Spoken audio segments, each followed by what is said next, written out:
Peace, y'all. Jonny Fastlane here. So, Tyga drops a Tatiana freestyle, and he's getting that Soulja Boy. Plus, Lil Pump gives back to the homeless. And Ja Rule is a funny dude, yo. Let's talk hip-hop. Yeah.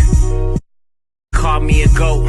Don't call it a comeback. 7 million records, 9 months, where Soulja at? I can make the same song, still play that. Run around saying that you made me, why you say that? And I make flock to me like ASAP. And I had to Amber Rose the top of the Maybach. AE, why they hate that? Where the bay at? Time is money, can't let her broke that. In LA, the famous for a day. I don't chase clout, I just pull and chase bank. I got taste, kush, indica, the don't stink. Sent me a song, thought it was a prank. And I mean it in a bad way. And you me up every Saturday.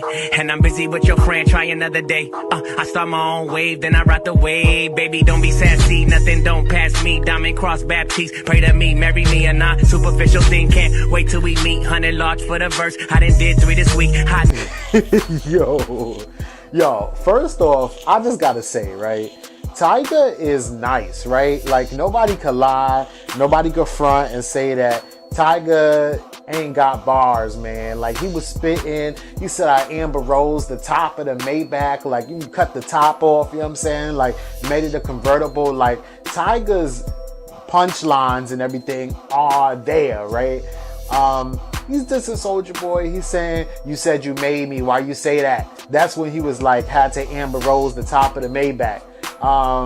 What else he said? He said, you know, who's Soulja Boy? You know, it was just real dope. He was getting at him, but like taking it real light. He didn't really call him like no bitch, you know, nothing like that. He didn't say suck my dick. And really, I think that Tyga kind of just wants to like play around with Soulja Boy, because we all know Soulja Boy ain't like really like about to pull up on you or nothing like that. It ain't like that. It's all about hip hop and like having fun with hip hop, right? So I don't know, man. Tyga, Soulja Boy must have heard this, right? And Soulja Boy responded like, so this dropped yesterday, right? And when I woke up this morning, I already heard a Soulja Boy response. First off, who was Tyga? Big Draco. Everybody know I'm on fire. Say you had the biggest comeback, you a liar. Yeah, bad bitch, thick thighs like Malaya. Riding in that foreign on fire. Yeah, leave a nigga jaw broke through the wire. Yeah, Drake. I'm riding around town getting hella cake. 2019 Daytona 392. Nigga been getting money out the coop. Yeah, took over the whole rap game. Nigga disrespect, then you know we snatch chains. Yeah, you know I made famous dicks. Yeah, you know I been had a check. I jump out the coupe, then I flex, put 500,000 on a bust down neck, yeah. Hey, who can flex like me? Who can flex like this? Who can flex through the city? Yo, these dudes, are you not entertained? You know what I'm saying? Like, these dudes know how to keep you entertained. Am I lying, yo? He said, Drake. You know what I'm saying? He said, you had the biggest comeback, but you a liar. He was just spitting. You know what I'm saying? Like, come on. When I look at, Tyga's verse, and then I look at Soulja Boy's verse, I'm gonna have to go ahead and say that Tyga got him. You know what I'm saying? But this ain't no, huge rap battle. This ain't, Tory Lanez versus Don Q. This ain't Jay-Z versus Nas. This ain't none of that. You know what I'm saying? This is just two dudes like really having fun and just really throwing some shots at each other on Blueface's beat. You know what I'm saying? So it's not even really that serious. It's just all funny. It's all like for hip hop, right? So it's cool because like he goes, Drake, and he shouts out Drake in the joint.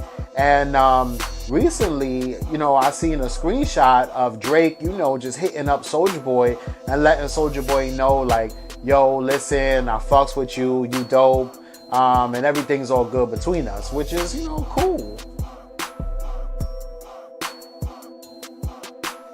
He did have that one line though where he was like, leave a nigga jaw broke through the wire. Like, that was a hot punchline, jaw broke Kanye through the wire. You know what I'm saying? So that was pretty dope. The whole situation is cool. It's funny. I just think that like it's dope how Soulja Boy like really knows how to like come back and like really, he said he had the biggest 2018, but I feel like he had the biggest 2019 so far. Like he knows how to like go viral every couple weeks. He knows like who to pick a fight with. He knows like who to go at and who's gonna come back at him. This Tyga vs Soulja Boy thing is like perfect for the both of them. You know, really and truly. I also like the fact that Soulja Boy really is like, yo, we're gonna keep it all on wax. You know, I looked at his Twitter earlier today and he's like, yo, this is just for fun. This is for music. You know, this is for hip hop. This is how I like it. We're gonna keep it all on wax. And like, hell yeah, you know what I'm saying? Throw shots at each other, diss each other, keep going, Tyga, you know what I'm saying? And keep trolling each other, but just don't like let it get to the next level. But I know, I mean, I see how Soulja Boy is, right? And I see how Tyga is, and there is nothing in me at all whatsoever that thinks it would ever even go to the next level. So, I mean, it's cool. Y'all let me know what y'all think down below. Who had the best Tatiana verse? I mean, well, it's mad Tatiana verses out there, but I'm just talking about who had the best Tatiana verse between Tyga and Soulja Boy.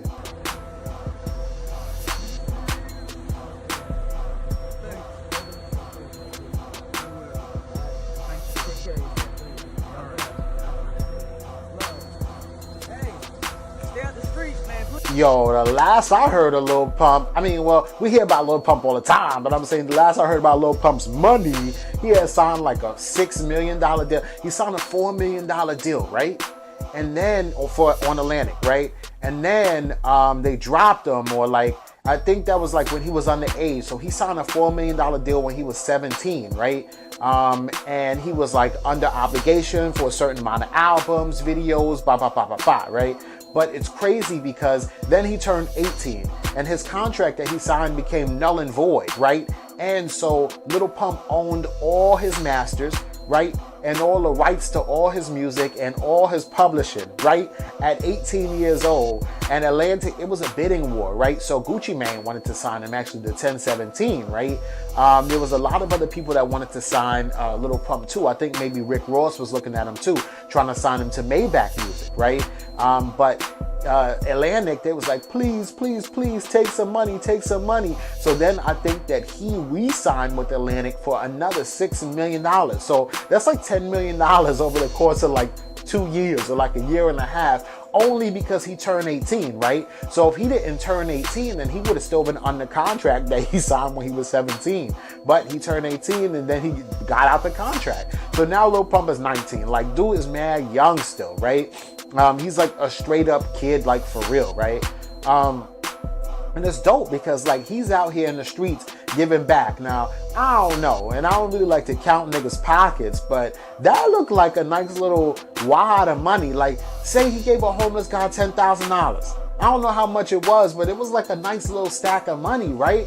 And the dude was like, thank you, man, God bless you. Like, imagine like how you would feel if you were homeless, if you was living on the street. Lil Pump gave him money, said stay out the streets, please. You know, Lil Pump said, God bless you.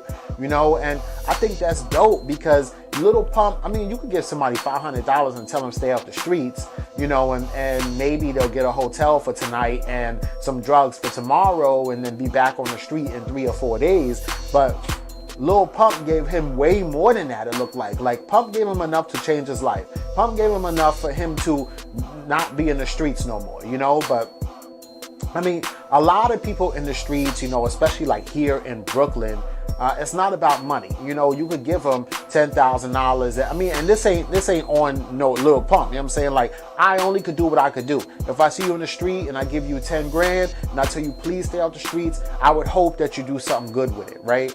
But even with that $10,000, I done seen, you know, homeless people have a home that they are supposed to be in. Don't nobody be in the home, or like their friends be in the home, like squatting and just dirtying it up and leaving stuff all around while the person is like outside living on the streets, because like certain people just can't live in an apartment or a house. It's like they can't get it together enough to be able to know how to be responsible, pay bills, you know, clean up the house or whatever like that. That's why a lot of homeless people also have, mental disabilities. But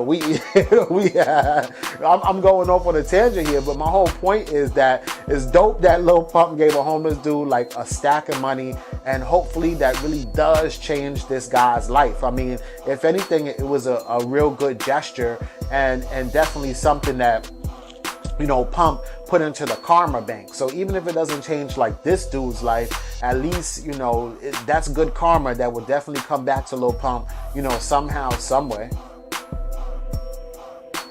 They said this is 90s night, so they brought out a 2000 artist. But my album came out in 99, so I guess that counts. Sanchez, we ready?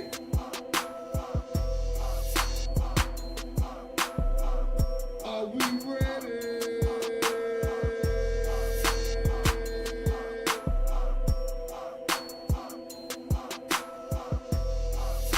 I guess not.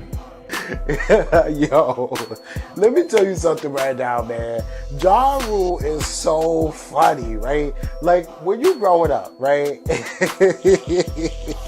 And it's like, you have a rapper that you like, that's your favorite. I remember once upon a time, like when 50 Cent came out, he made it like almost like corny to listen to Ja Rule. It was like, y'all listening to Ja Rule? You corny, you whack, you know what I'm saying? It was, but you never know like where time is gonna take you, what rappers are still gonna be around, who's not, who gravitates towards the top. And like when people like really fit into their own personalities, you really get to like see and feel like what that person is about, right?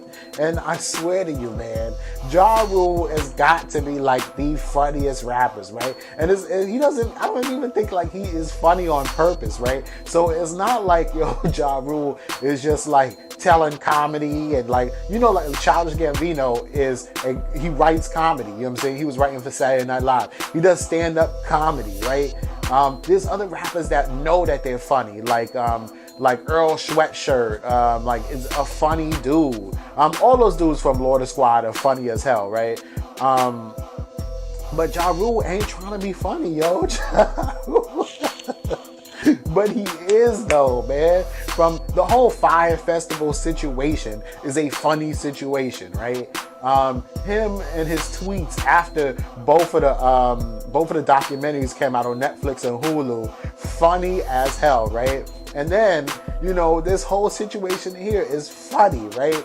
So, he's performing at the halftime show for the Timberwolves versus the Bucks. And, they're like, okay, the crowd is rocking with him, but his DJ takes a minute to drop the music, right? So there's a whole nother video where he's like, are you ready? And the crowd is like, yeah, in the background screaming like they all ready. But he's like, I guess not. Because he was talking to his DJ because his DJ didn't drop the music, right? He was thought that he was going, are you ready? And then boom, the music was going to drop. So the crowd is cheering. He's screaming, are you ready? And then he's like, I guess not. But on the TV, like that's a shot of a TV set, right? And so you can't tell that he's like the crowd is screaming and everything like that. It just looks like that the crowd is dead silent, right? And that's what I'm saying. Like Ja Rule don't even be doing this on purpose. Like it's just funny things that happen around Ja Rule. Like he should have his own show or something because this is hilarious, right? So this thing is a huge meme, right? The internet went crazy about it. 50 Cent, people were saying that, the trolls, they're like, yo, this is the show that 50 Cent bought out the first 2 rows. Remember 50 Cent said he was going to buy out the first 2 rows of Ja Rule's next concert so that he'd just be the only one sitting there in the audience, like, like just straight, like it is so funny, man. But you know what? You got to give it to Ja Rule for being like a good sport and everything, right? So then, I don't know if y'all remember, but during that Fire Festival thing, a lot of people were blaming Ja Rule, saying you a fraud, you a scammer, you should be locked up with this dude too, the guy who like put the whole thing together. And Ja Rule came out and he was like, on Twitter, he's like, I was hoodwinked. I was bamboozled. You know, I was led astray, you know, by this dude too. So don't come blaming me. He hustled me just like he hustled everybody else, right? And then so the Timberwolves, their official site, you know, after this whole situation with Ja Rule happened, they were like, we too were hoodwinked, bamboozled, and led astray, you know, using Ja Rule's own words like against him, right? And then so Ja Rule is like, until you apologize, I'm putting a hex on you. You're not gonna win a championship for the next 30 years, like on some Lil B. Like Lil B used to do that back in the day and put like spells and hexes and curses on all kind of NBA teams, right? This was like back in maybe like 2009, 2010. So I guess Ja Rule, he took a page right out of Lil B's book, and he's like, I'm putting a spell on the Timberwolves just because they are official site, you know, probably like an intern or somebody, but their official Twitter page was straight up trolling Ja Rule, which is just funny as hell, right? But Ja Rule was a good sport about it. He was trolling them back, and I think like the Timberwolves won their last game. So, you know,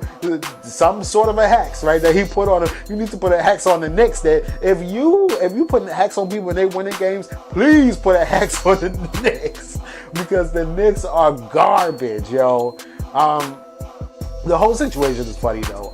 Let me know what y'all think about all this in the comments down below. Don't forget to like, comment, and subscribe. Hit that notification bell. I'm dropping a video every single day. Follow me on Twitter and Instagram at Jonny Fastlane, Jonny Fastlane on everything. And y'all already know what to do.